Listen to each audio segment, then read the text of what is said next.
The Sutton Group's 43rd floor conference room gleamed with morning light. Floor-to-ceiling windows framed Manhattan's skyline like an imposing backdrop to the theater of corporate ambition that played out daily within its glass walls. Marisol. Reyes clutched her portfolio tighter as she stepped inside. 10 executives sat around a polished oak table, their attention fixed on Ethan Granger's presentation. No one noticed her enter, and that's how we'll increase market penetration by 22% in Q3, Ethan concluded, his smile confident as applause rippled through the room.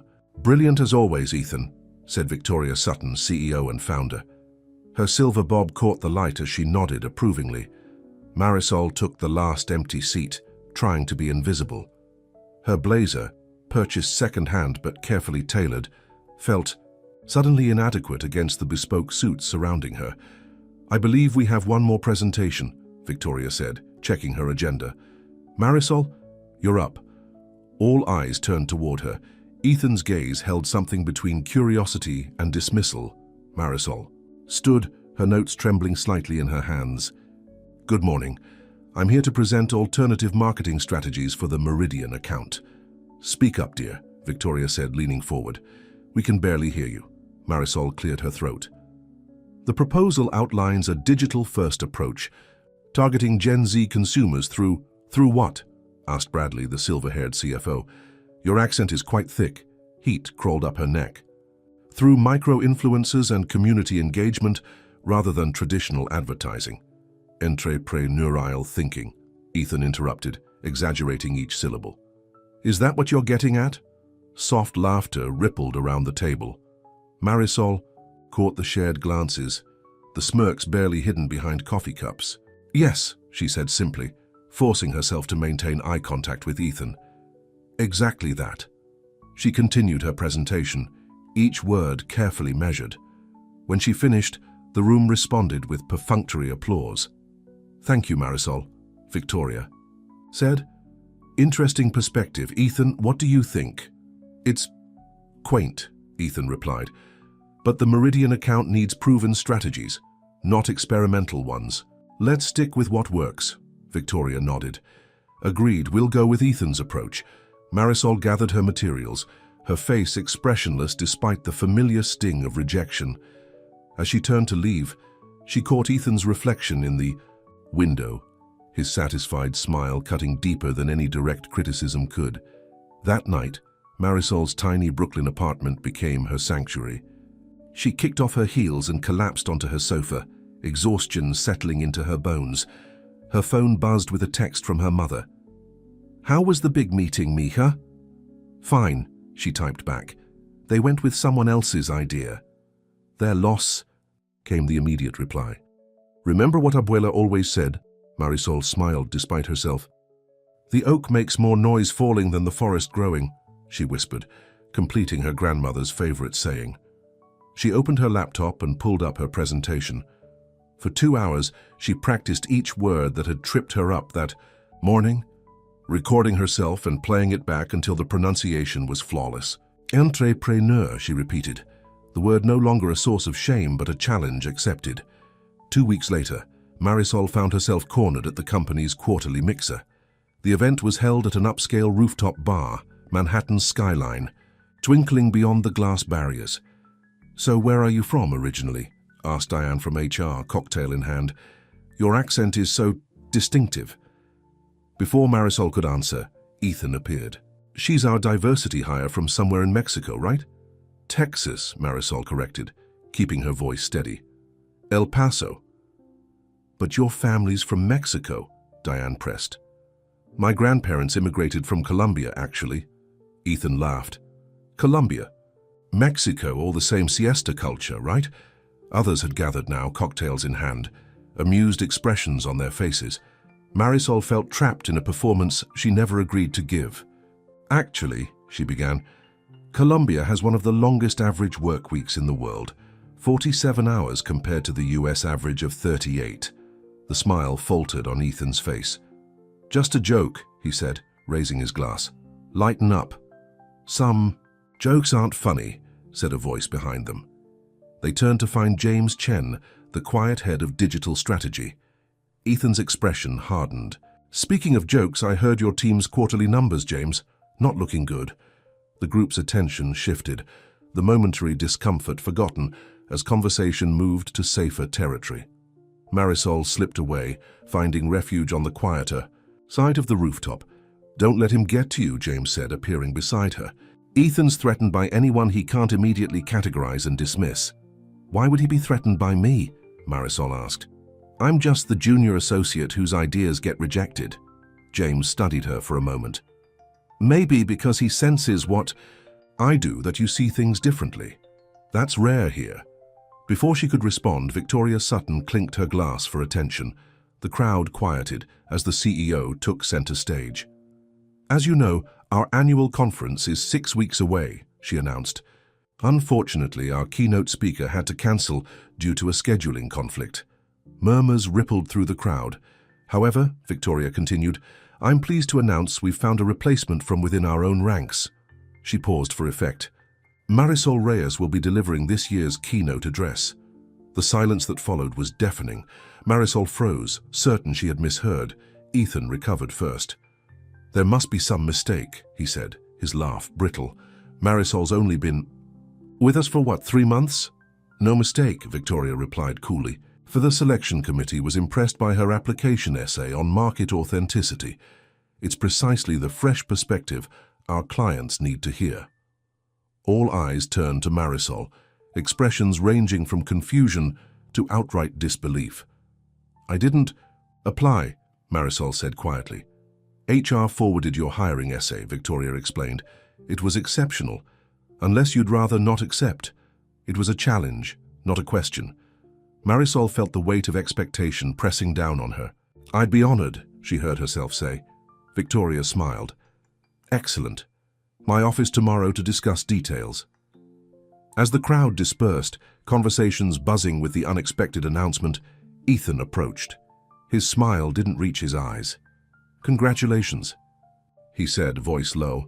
"Quite the Cinderella story. I'll be happy to help you prepare if you'd like. These speeches can be challenging for newcomers." Marisol recognized the offer for what it was, a chance to control the narrative, to position himself as her savior. "Thank you," she replied, matching his tone. "But I'll manage on my own." His smile tightened.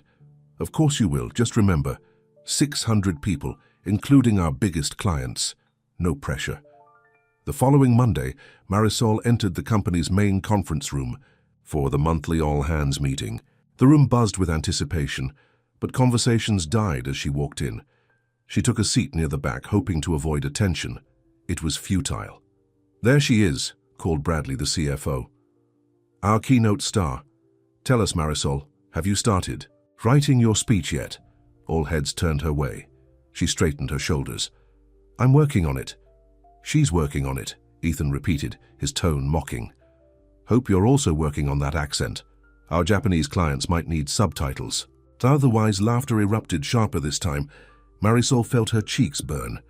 "Perhaps," said James Chen, his voice cutting through the laughter, "Ethan could focus more on his own presentation skills and less on others." Ethan's smile vanished. "What's that supposed to mean?" "Just that your last client pitch relied heavily on borrowed material," James replied evenly. 3 slides directly from Marisol's rejected proposal. If I recall correctly, the room went silent. Marisol stared at Ethan, pieces clicking into place, her missing market analysis, the familiar phrasing in his presentation. "That's absurd," Ethan scoffed. "Marisol, tell them, is it true?" Victoria interrupted, entering the room. Her expression was unreadable. Ethan's confidence faltered. "I may have incorporated some general concepts that were floating around. The department—" "I asked if it's true," Victoria repeated. The silence stretched uncomfortably. "Yes," Marisol said finally. "Slides 7, 12, and 15 were from my Meridian proposal." Victoria's gaze hardened. "Ethan, my office, now." She turned to the rest of the room. "Meeting postponed until tomorrow." As the room emptied, Marisol remained seated, stunned by the confrontation. James approached, concern in his eyes. "I'm sorry," he said. "I shouldn't have brought it up like that." "Why did you?" she asked. James hesitated. Because talent deserves recognition, not theft. And because I'm tired of watching Ethan build his career by stepping on others. It won't change anything, Marisol said, gathering her things. He'll talk his way out of it. He always does. Maybe, James agreed. But now everyone knows. She thought about this as she walked back to her desk. For the first time since joining the company, colleagues met her eyes in the hallway, their expressions speculative rather than dismissive. That evening, as Marisol worked late in her cubicle, Ethan appeared. His usual polish had diminished, his tie loosened and hair slightly disheveled. "We need to talk," he said without preamble. "I have nothing to say to you." "Look, I'm sorry about what happened. It was unprofessional." "Which part?" Marisol asked, finally looking up. "Stealing my work or mocking my accent?" Ethan had the grace to look uncomfortable. "Both. I was wrong." "Why are you really here, Ethan? Victoria made you apologize?" "No," he admitted. "She put me on probation and removed me from the conference speaking lineup." Understanding dawned. "And now you're worried I'll use my keynote to expose you further. Will you?" Marisol studied him, seeing for the first time the insecurity beneath his arrogance. "I don't need to tear you down to build myself up. That's your strategy, not mine." Relief flickered across his face. "Thank you." "Don't thank me," she said, turning back to her computer. "Just stay out of my way." The weeks leading up to the conference blurred together. By day, Marisol performed her regular duties. By night, she crafted her keynote, pouring everything she'd kept bottled up into words that demanded to be heard. 3 days before the conference, Victoria called her in for a final review. "How are you feeling?" the CEO asked, gesturing for Marisol to sit. "Nervous," Marisol admitted. "But ready." Victoria nodded. "I've watched you these past weeks. You've been underestimated here, haven't you?" The direct question caught Marisol off guard. "Sometimes. More than sometimes, I suspect." Victoria leaned forward. "When I started this company 30 years ago, men like Bradley and Ethan treated me the same way. Too young, too female, too different to be taken seriously." Marisol hadn't expected this vulnerability from the formidable CEO. "How did you handle it?" she asked. Victoria's smile was sharp. "I bought the company they worked for and became their boss." She waved a hand. "Different times, different methods. But the principle remains. Excellence is the best revenge." Marisol thought about this as she handed over her speech draft. Victoria read it silently, her expression inscrutable. "It's good," she said finally. "But it's safe. Where's your voice?" "Marisol, the one I heard in your essay." "I thought a more conventional approach would be appropriate." "Appropriate," Victoria repeated, arching an eyebrow. "We have 20 other executives who can deliver appropriate. I selected you to deliver something authentic." She handed the draft back. "Rewrite it. Give me the truth, your truth. That's what people remember." The morning of the conference arrived with brutal swiftness. The Metropolitan Convention Center hummed with activity as attendees from across the industry gathered for the Sutton Group's annual event. Backstage, Marisol paced in a small green room, her revised speech clutched in trembling hands.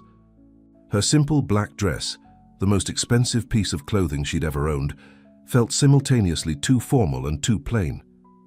A knock at the door startled her. James entered, carrying 2 cups of coffee. "Thought you might need this," he said, offering one to her. "Thanks." She accepted gratefully, the warmth seeping into her cold fingers. "Nervous?" "Terrified," she admitted. 600 people waiting to see if I'll fail. Or succeed, James countered. 600 people about to discover what I've known since your first week, that you see the world differently than the rest of us. That's a gift, Marisol. Before she could respond, another knock came. This time it was Ethan. James stiffened. "I'll give you a minute," he said, stepping out. Ethan looked uncharacteristically awkward. "I just wanted to wish you luck." "Thank you?" Marisol replied, unsure of his motives. "And to give you this." He handed her a small USB drive. "It's market data that supports your community engagement approach, the one I dismissed for the Meridian account. You were right, by the way. Their numbers are up 18% since implementing your strategy. Marisol took the drive, surprised. Why are you telling me this now? Something like regret crossed his face. Because I was wrong. About a lot of things. He paused. Break a leg out there. As he turned to leave, Marisol called after him. Ethan, thank you. Once alone, she stared at the USB drive, then at her speech. With sudden clarity, she knew what was missing. The lights dimmed in the main hall. Victoria Sutton took the stage to enthusiastic applause. Welcome to our 18th annual industry conference, she began.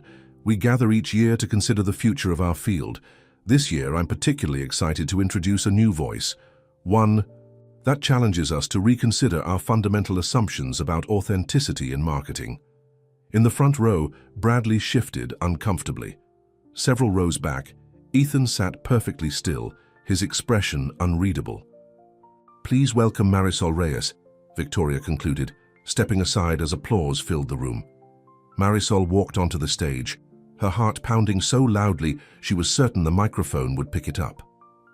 600 faces looked back at her, expectant and evaluating. She placed her speech on the podium, took a deep breath, and then deliberately set it aside. Good morning, she began, her accent present but no longer something to hide. I had a carefully crafted speech prepared, full of statistics and strategies. But that's not why I'm here. A murmur rippled through the audience. I grew up in El Paso, Texas, the daughter of a teacher and a mechanic.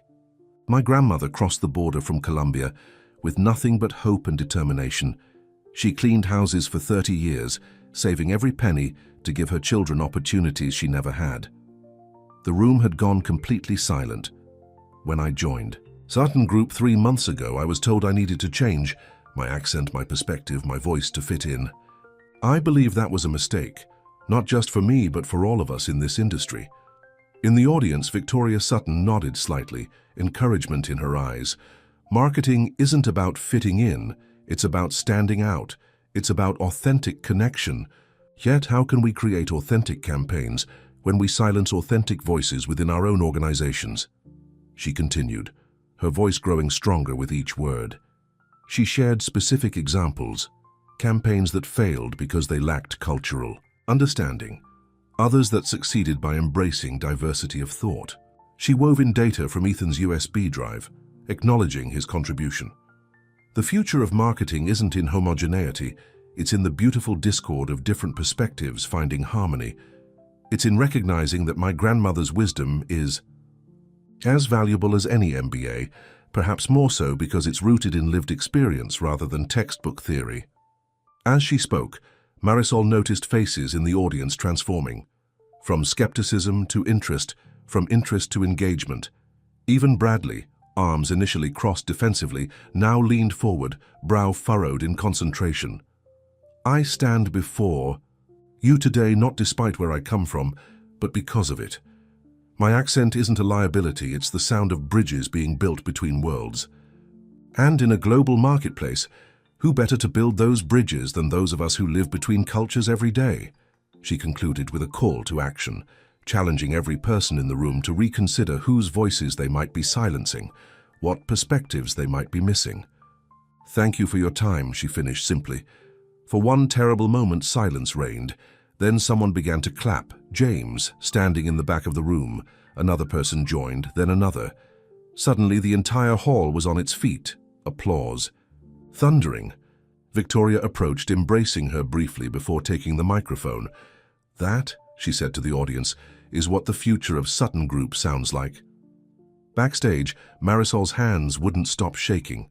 Colleagues she barely knew approached with congratulations, business cards, invitations to coffee. Her phone buzzed continuously with notifications. The conference hashtag was trending, her name mentioned in hundreds of posts. I told you, James said, appearing at her side. They just needed to hear your voice. I can't believe I did that, she whispered. I went completely off script. No, he corrected gently. You finally went on script. Your script. Before she could respond, Ethan approached. His usual confidence had been replaced by something more genuine. That was, he began, then stopped, seeming to search for the right words. You were extraordinary. Thanked You, Marisol said, surprised by his sincerity. I owe you an apology. A real one, not the half-hearted version I gave before. It's not necessary. It is, he insisted. I've been so focused on climbing that I forgot why I wanted to be in this industry in the first place. You reminded me today. The crowd around them had grown executives and clients eager to speak with the Keynote sensation. Victoria appeared, her expression pleased. Marisol, the Meridian team wants to meet you, she said.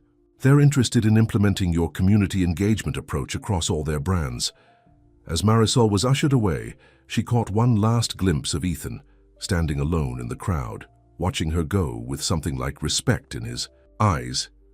That evening, alone in her apartment, Marisol finally allowed herself to process what had happened.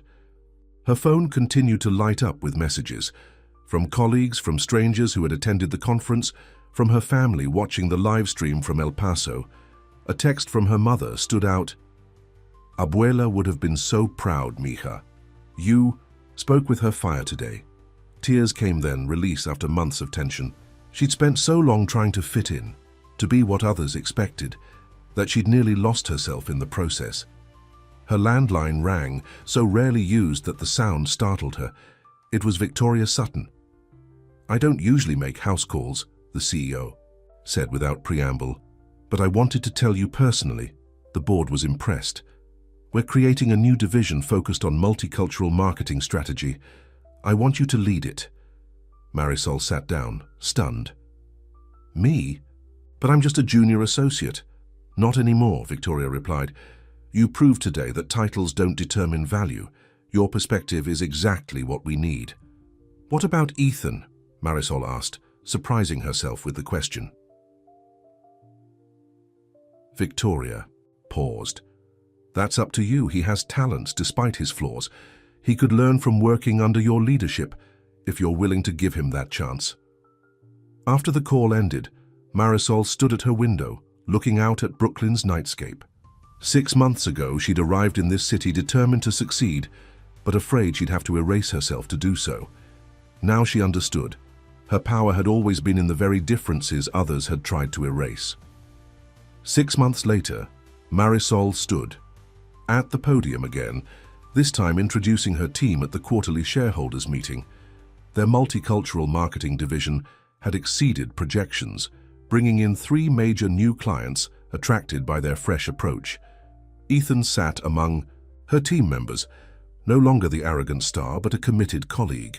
Their relationship had evolved into one of mutual respect, hard-won but genuine.